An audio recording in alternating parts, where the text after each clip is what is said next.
전통적인 항우울제랑 그 새로운 항우울제의 차이에 대해서 이제 봐야 되는데, 먼저 전통적인 항우울제에서 대표적인 세 개를 거기 표에서 봤는데요.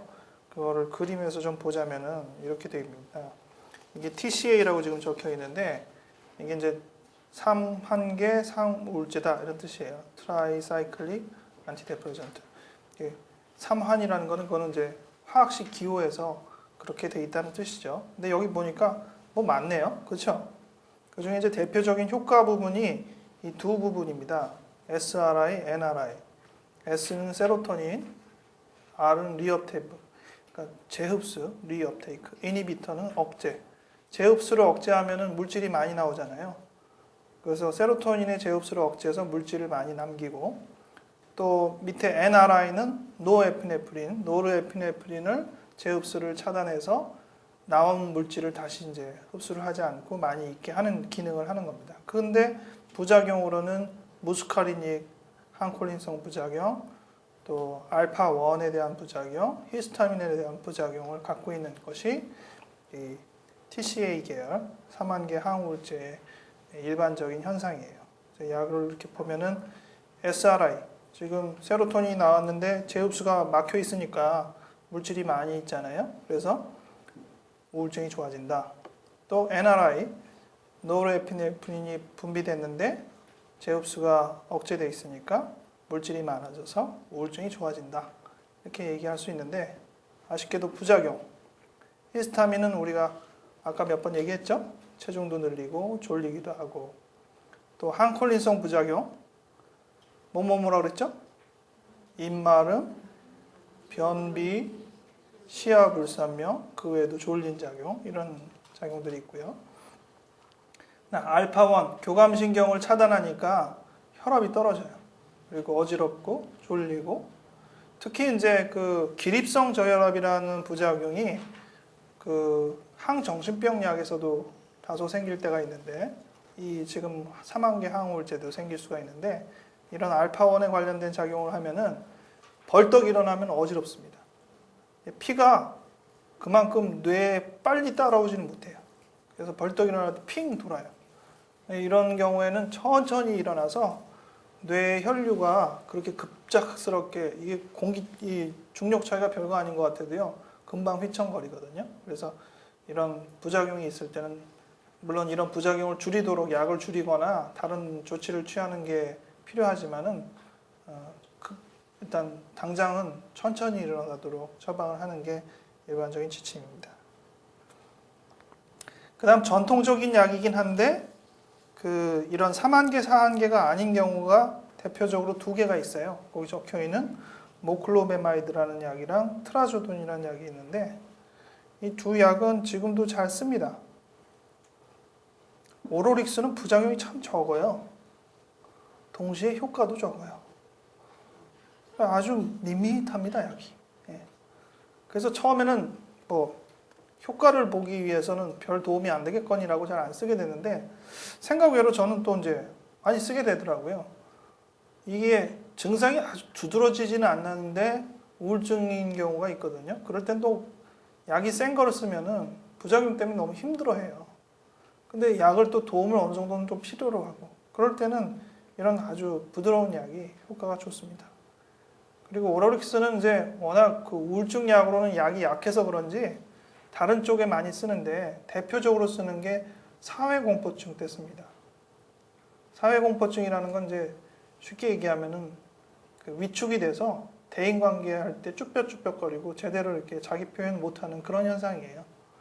이게 이제 약한 우울이랑 비슷한 셈이죠. 그래서 대인관계를 피하게 되는데, 약을 먹고 조금 더 대범해지고 의사 표현을 할 수 있는 어떤 그런 도움을 위해서 모클로벤마이드를 씁니다.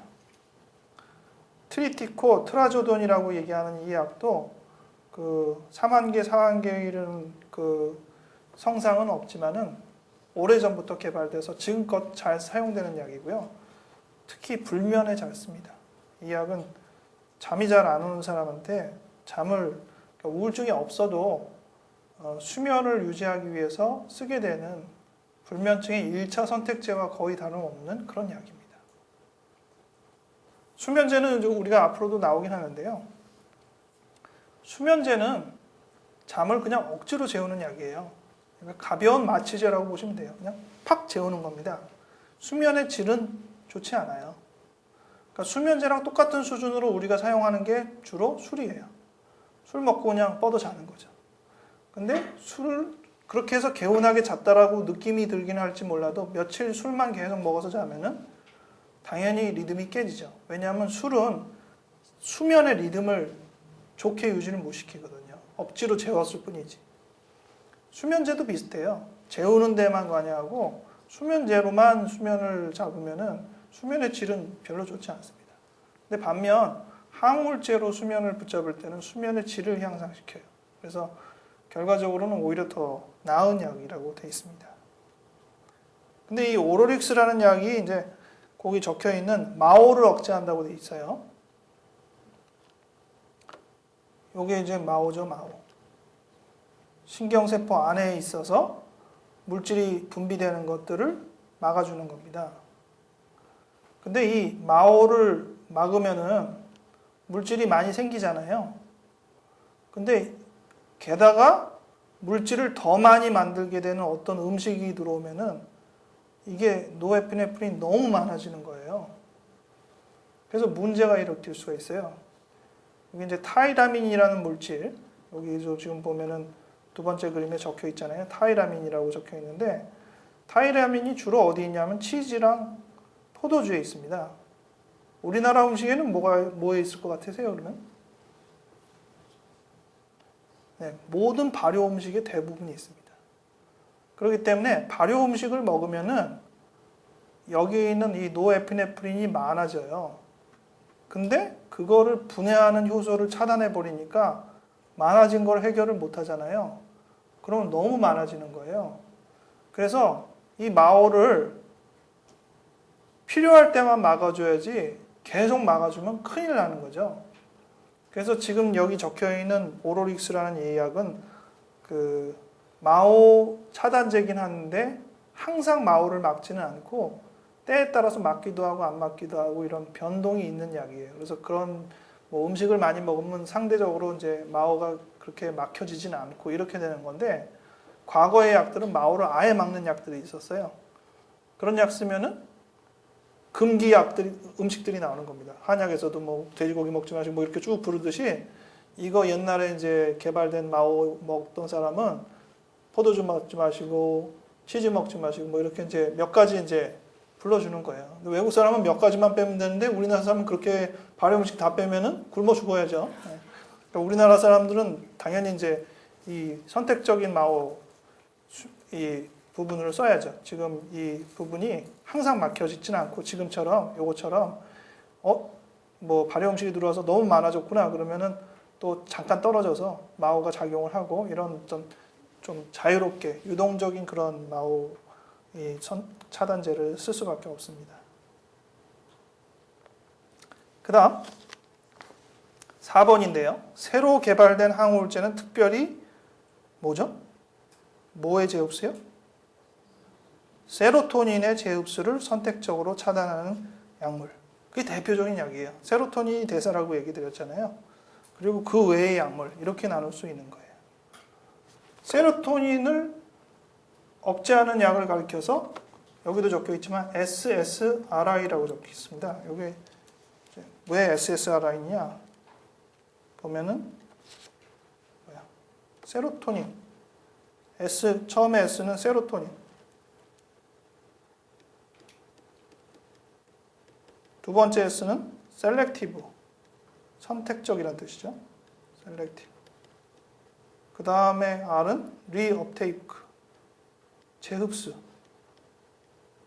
그 다음 I는 인히비터, 억제제.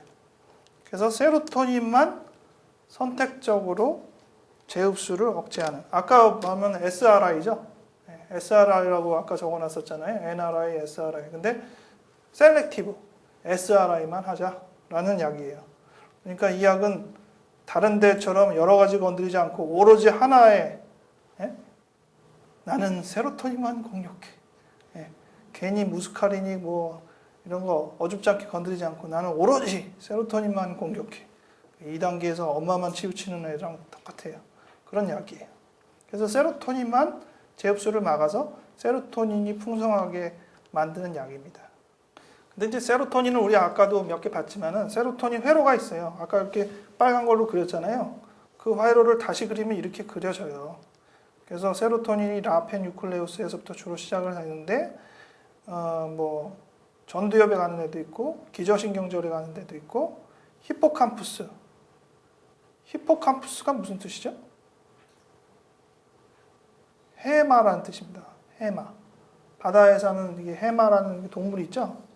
왜 여기를 해마라고 했냐? 이렇게 육안으로 보면 해마처럼 생겼어요. 꼬불탕꼬불탕하게 생긴. 그래서 그냥 이름을 해마라고 붙였어요. 네.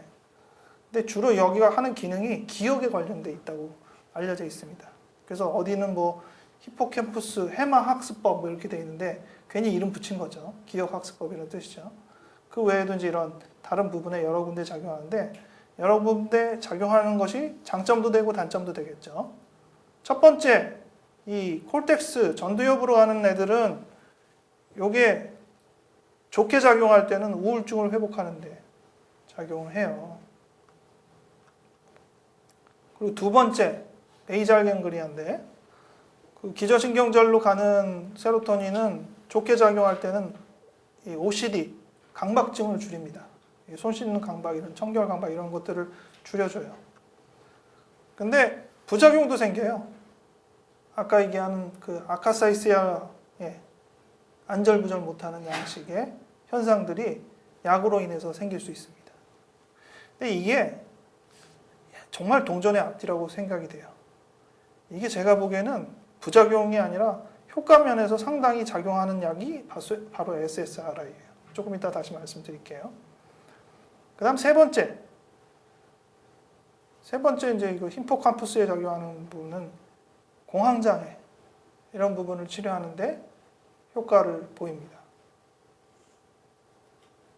또는 불안을 오히려 유발시키기도 해요. 되게 약을 쓰면 초반에는 오히려 불안이 더 올라가고요. 계속 약을 쓰면 불안이 전체적으로 잡힙니다. 그러니까 이 초반에 약을 탁 써가지고 불안이 산뜻 올라갈 때 이건 무슨 약 썼더니 더 나빠졌어요 이렇게 되는 경우가 생길 수 있는 약 중에 하나가 바로 세로토닌 약입니다. 그리고 또 식욕을 떨어뜨려요. 아까 얘기했지만 이게 구역질이 나고 이러면서 동시에 구역질이 안 나도 식욕이 떨어지는 예들이 흔히 있어요.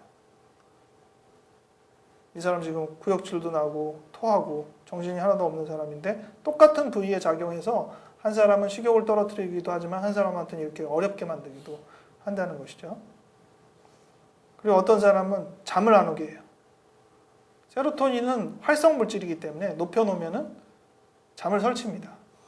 그래서 전통적으로 이 세로토닌 선택적 재흡수 차단제 약들은 아침에 써라 이렇게 돼 있어요. 물론 요즘은 저녁에도 좀 써도 큰 무리가 없다고 생각해서 저녁에 쓰기도 하는데 기본적으로는 아침에 오히려 더 효과가 좋다. 그래서 아침에 써라라고 되어 있습니다. 또 세로토닌 때문에 아까 얘기한 성적인 기능 장애가 일으키기도 하고요. 이런 문제들이 이제 세로토닌으로 인해서 벌어지는 거예요. 그래서 이제 새로 개발된 항우울제는 세로토닌을 재흡수를 억제하는 약과 그 외의 약 이렇게 나눌 수 있다라고 볼 수 있는 겁니다.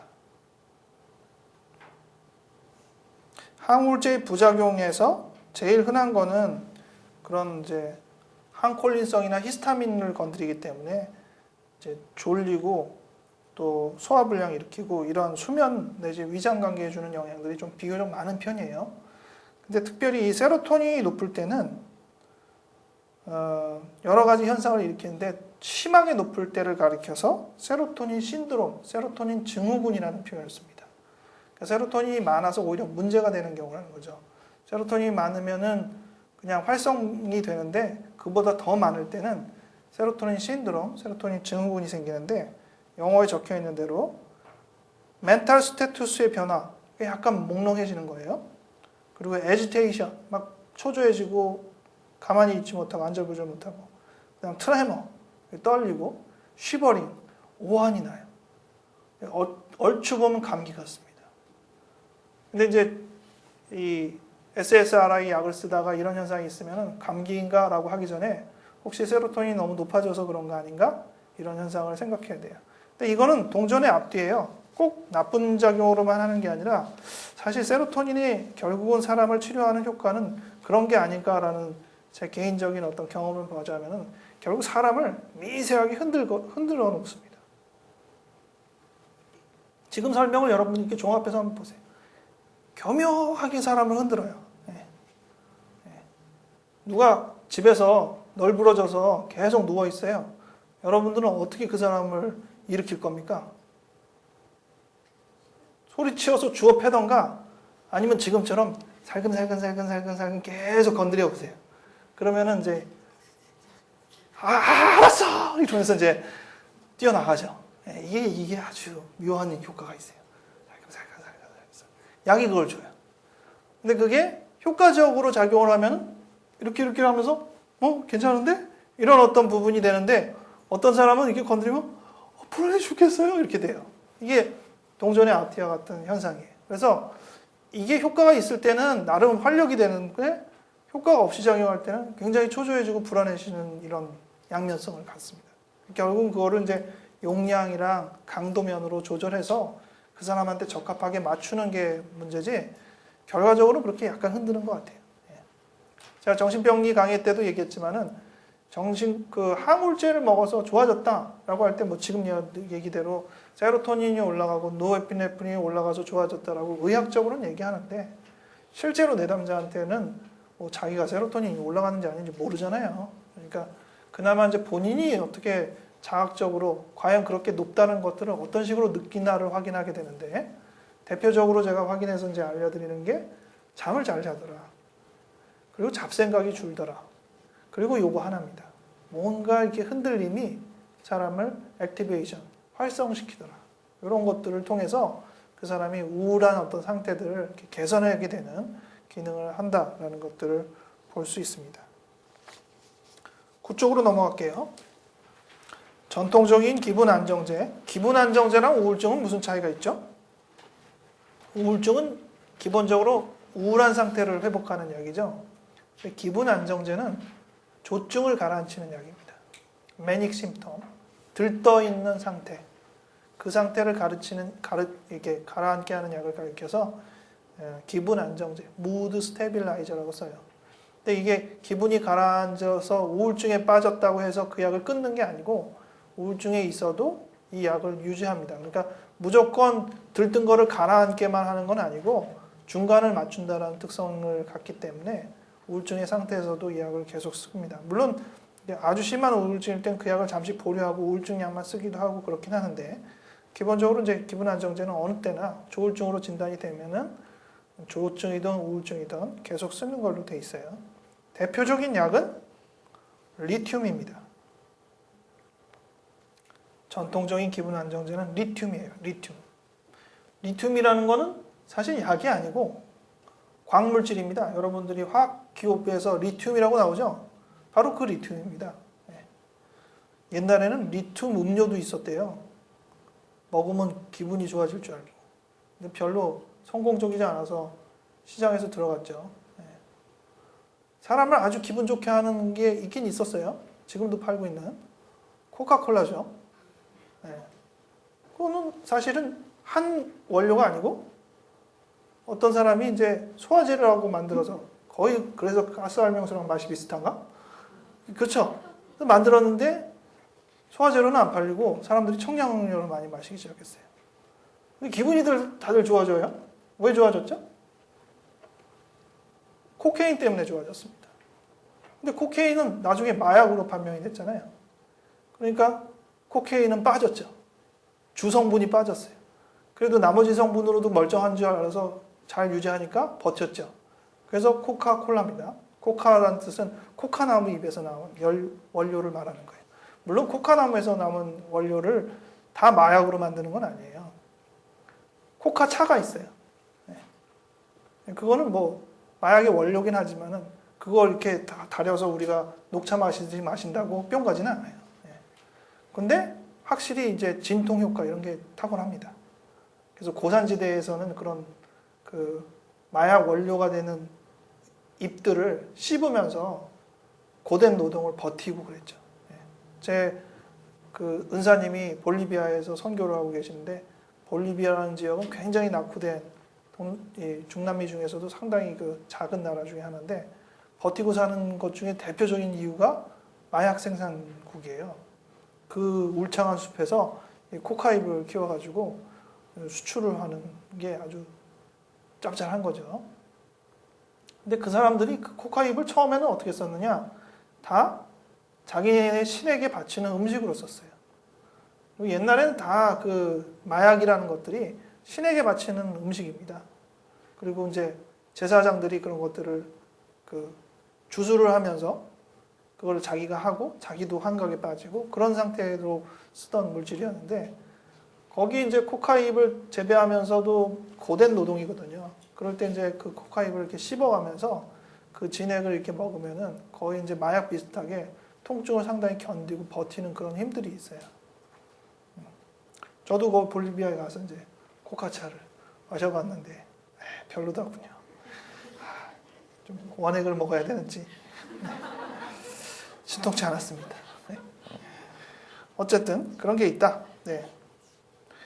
리튬 뭔가 이렇게 사람에게 이런 광물질이긴 하지만은 뭔가 이렇게 잡아주지 않을까라고 써봤는데 기분을 들뜨게 하고 뭐 코카콜라처럼 각광을 받지는 못했지만 여전히 그 리튬의 성분을 이 조증, 기분이 들뜬 상태에서 효과적으로 사용되는 어떤 성분으로 여전히 쓰고 있습니다. 도대체 얘가 왜 들뜬 기분을 붙잡나? 잘 몰라요.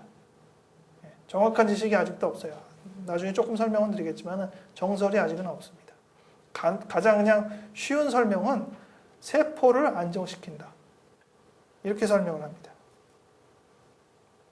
그거는 꼭 7번에 나오는데 그때 다시 설명을 하고 최근 들어서는 리튬 대신 항전간제, 간질약입니다. 쉽게 말하면 항전간제, 간질약을 조증 치료 약물로 시도해서 효과를 입증받았고 또 항정신병 약물, 도파민 차단하는 항정신병 약도 조증 치료 약물로 대표적으로 쓰인다.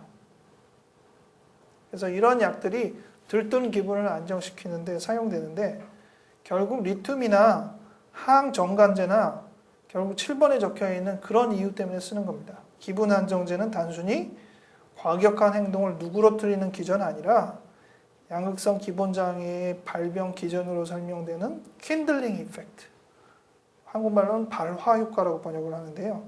이 킨들링 이펙트를 효과적으로 차단할 수 있는 약이 조증 치료약이라고 볼 수 있는 겁니다. 발화 효과는 뭐냐? 이 신경세포를요, 그 아주 가벼운 자극을 주면은 반응이 없어요. 그러다가 어느 정도 수준의 자극으로 올라오면은 신경세포가 뭐 움츠리든 그 세포막에 어떤 전기가 딱 변하든 아까 불 반짝반짝 하듯이 변화가 딱 일어납니다. 그 전까지는 자극이 변화가 없다가 이제서야 자극이 되는 그 수준을 역치라고 불러요. 스레스홀드, 역치. 이 정도 수준은 줘야지 자극이 되지 뭐 이런 겁니다. 그럼 당연히 역치 이상의 자극을 주면은 세포는 꿈틀거리겠죠. 그럼 역치 이하의 자극을 주면은 아무 반응이 없죠. 근데 희한하게 역치 이하의 자극을 꾸준히 계속 이렇게 줘보니까 세포가 어느 한순간 파닥 하고 자극을 받아요. 그래서 이게 뭐냐? 그 현상을 그냥 킨들링 이펙트라는 이름을 붙였어요. 충분히 자극적이지 않은 자극인데도 여러 번 반복해서 줬더니 세포가 깜짝 놀라듯이 확 자극이 되더라. 그거를 킨들링 이펙트. 저는 강의할 때 이거를 좀 장난스럽게 써먹는데 옆 사람은 이제 손가락 하나로 가볍게 찔러주시기. 반응이 별로 없죠. 꾸준히 주세요. 꾸준히 주면은 언제 한번 아니 왜 그러세요? 이렇게 반응이 바닥 올라가는데 그게 이제 발화 효과를 보이셨군요. 이렇게 이제 보이시면 됩니다. 그게 이제 발화 효과예요. 그러니까 기본적으로 신경세포의 안정성을 가벼운 자극이 흔들어 놓는 거죠. 근데 그런 어떤 자극들이 이런 조증 상태에 있을 것이다. 이렇게 보는 겁니다. 그래서 이런 리튬이나 항전간제 이런 약들이 그런 불필요한 자극에 빠딱거리는 어떤 그런 반응들을 더 눌러준다라고 보시면 됩니다. 그쪽에 보니까 그림이 있네요. 아미트립틸린, 그로민, 이미프라민, 앞서서 얘기했던 3한계, 4한계 항우울제 약들입니다. 이게 그림이랑 대조해 볼 수 있고, 오로릭스라고 얘기했던 게 마오 차단제죠. 트라자돈, 트리티코, 아까 말씀드렸죠. 한 장 넘겨서 10쪽에 보시면은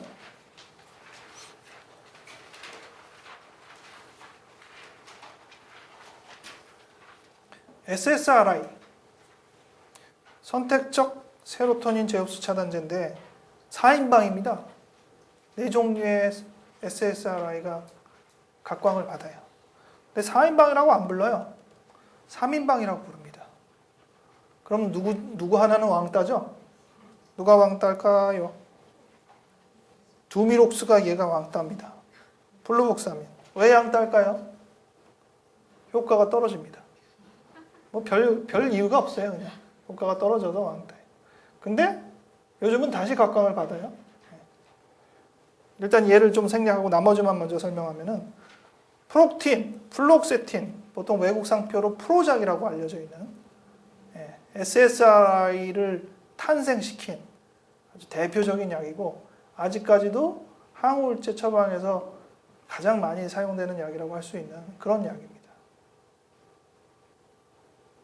근데 그거보다 세로토닌을 재흡수를 조금 더 차단하는 효과가 있는 약이 졸로프트예요. 설트랄린이라고 되어 있는 그거보다 프로작보다 조금 더 강도가 높다라고 보시면 되고요. 제일 강도가 높은 약은 세로자트, 파록세틴이라는 약이 강도가 제일 높습니다. 그래서 1, 2, 3위 이렇게 부를 수 있는 약들이에요. 무조건 강도가 높다고 꼭 좋은 것도 아니고요.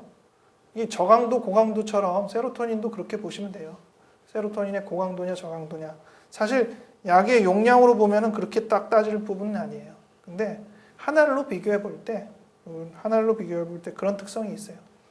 강도가 강하면은요, 우울증에도 좋지만은 강박증에 좋습니다. 그리고 공황장애에 좋아요. 그래서 공황장애나 강박증 때는 프록틴이나 졸로프트보다는 세로자트가 조금 더 선호되는 경향이 있어요. 다른 약을 안 쓰는 건 아니에요. 3개 중에 소화 기능의 부작용이 제일 심한 게 프록틴입니다. 위장관 장애가 많아요. 그래서 메스껍고 구역질 나고 이런 호소가 꽤 많이 됩니다. 그런데도 희한하게 약이 잘 팔려요. 왜 그런가 했더니 살을 빼줘요. 네. 이 약이 SSRI를 태동시킨 것만이 아니라 비만 치료의 세상을 열었습니다. 요즘 비만 치료 뭐 여러 가지 하는데 그 비만 치료가 태동된 이유는 바로 이 프로작 때문이에요. 약을 먹더니 식욕이 없으니까 안 먹기도 하는데 이래저래 하여튼 살이 빠집니다. 그래가지고 너도 나도 우울증도 아니면서 약을 막 먹기 시작했죠. 사실 우울증을 회복할 때 어떤 사람은 살이 빠져서 우울증이 좋아지는 사람도 있어요. 그러니까 이게 사실은 이게 별개는 아니다라고도 볼 수는 있는데 어쨌든 이 약이 그래서 부작용이 오히려 각광을 받는 대표적인 약 중에 또 하나이기도 합니다. 플루복사민은요, 제일 약효가 떨어지기 때문에 사실 그렇게 강도가 필요로 하는 상황에서는 약을 선택하는데 많이 밀리는 거예요. 그래서 잘 안 쓰고요. 아까는 그 강도가 높을 때 그 강박증에 쓴다고 그랬는데 오히려 이 약이 강박증에 주로 쓰는 약으로 올해 약간 좀 탈바꿈을 했습니다. 제가 보기엔 이거는 판매 전략인 것 같아요. 그래서 그쪽에 연구를 하고 결과들을 이제 리포트를 내서 강박증에는 효과가 있다. 뭐 이렇게 이제 많이 보고된 약들입니다. 근데 막상 써보니까 아까처럼 오로릭스 비슷하게 약이 약해요. 저도 써보니까. 근데 약한 게 또 도움이 되는 사람들이 있거든요. 대학생들이나 가볍게 약을 쓸 때는 아주 도움이 되고요. 또 항우울제 중에서 청소년에게 쓰는 약들이 드문데 그 중에 비교적 안전하게 공인된 약입니다. 그래서 사실 청소년 이하 소아이들한테 쓸 약이 많지 않아요. 뒤에서 나오지만은 그래도 공인된 약이니까 그런 면에서 또 각광을 받죠.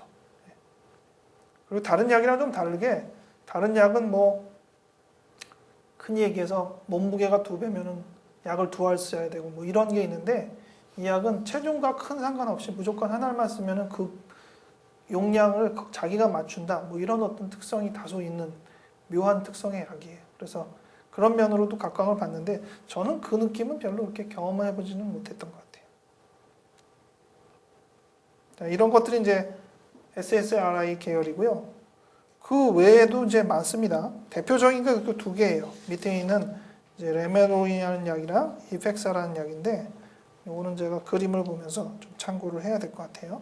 뒤에 있는 이펙사, 벨라팍신이라는 약입니다. 이 벨라팍신이라는 약은 SNRI라고 불러요. 아까 SSRI랑 보면은 N자만 바뀌었죠? 네. 그림에도 금방 알겠죠? 세로토닌 제흡수 차단하고 동시에 노에프네프린 제흡수 차단합니다.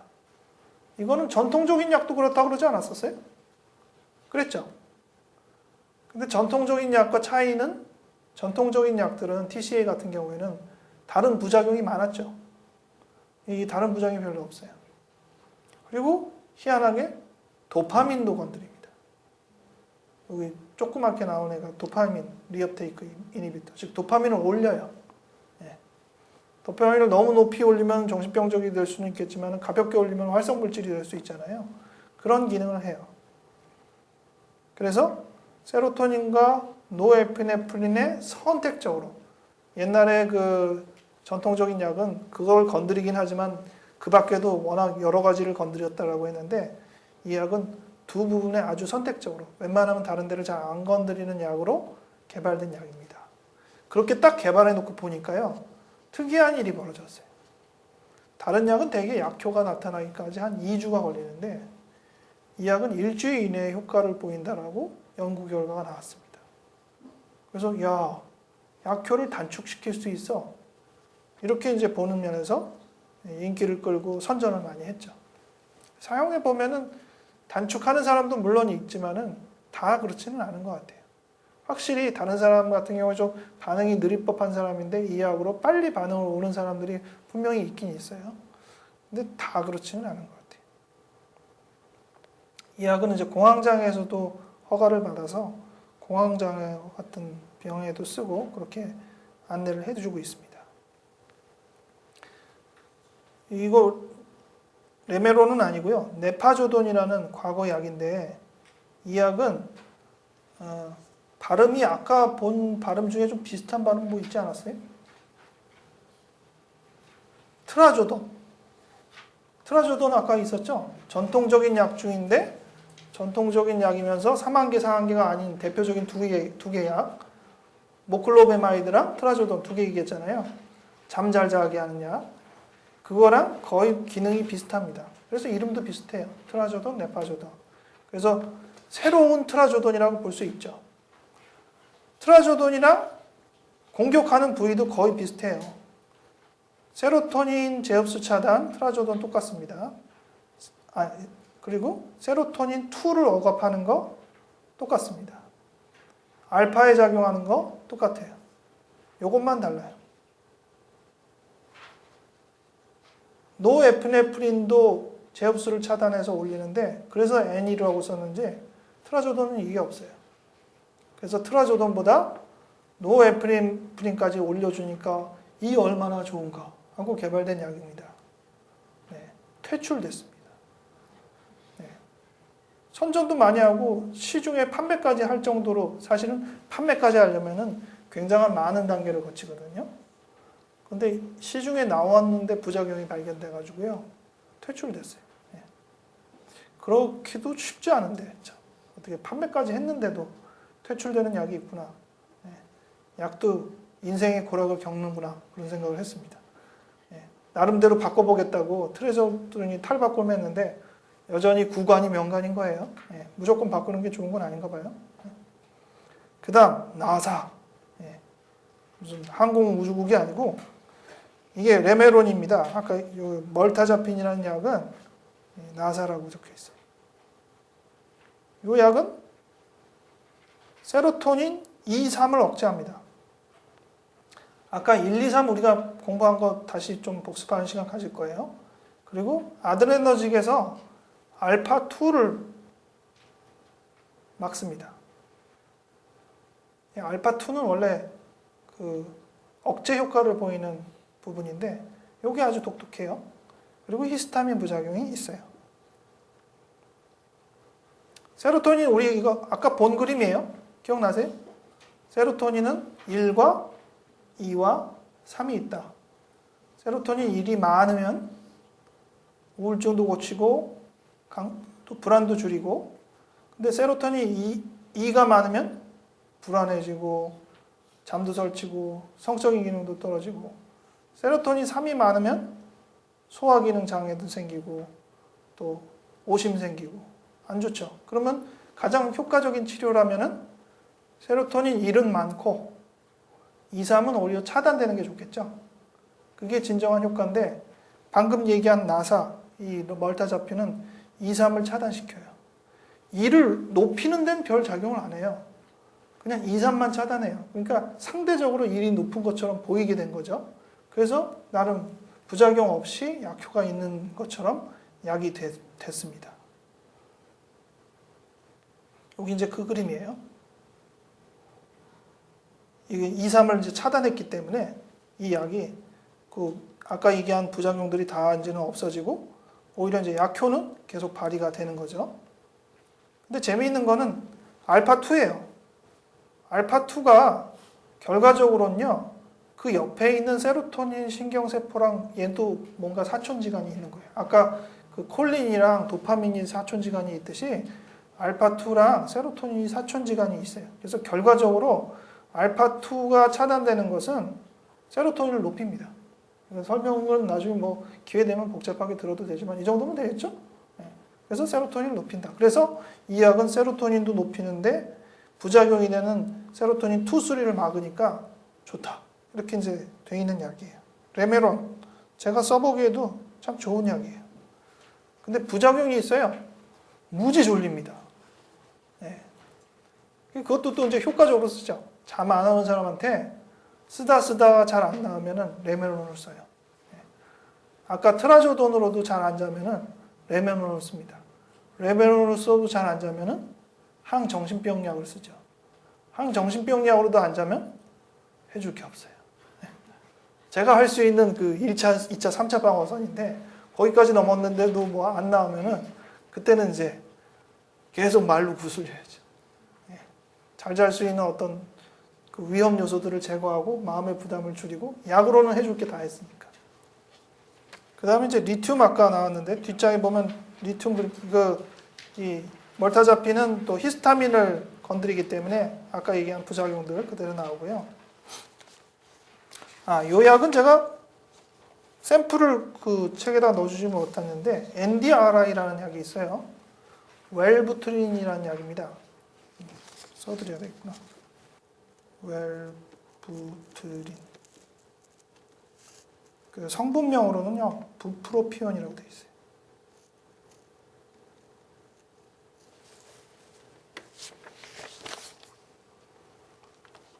근데 이 약은 그 특성으로 보면은 NDRI라고 되어 있는데 NRI, 노에피네프린을 제흡수를 억제하니까 노에피네프린을 높이는 거예요. 그거는 뭐 기본에 있던 약들을 잘 알죠. 근데 도파민도 높여요. 그래서 다른 어떤 항우울제보다 도파민을 높이는 면에서 독특성을 가집니다. 약은 좀 부드러워요. 전체적으로 제가 써볼 때는. 약이 좀 크고 서방형이기 때문에 잘라 먹으면 안 되는데 약이 크니까 조금 괴롭긴 해요. 넘기기가.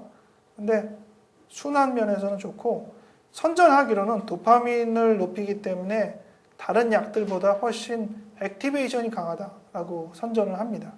근데 그게 세로토닌이 액티베이션 시키는 느낌과는 좀 다르고요.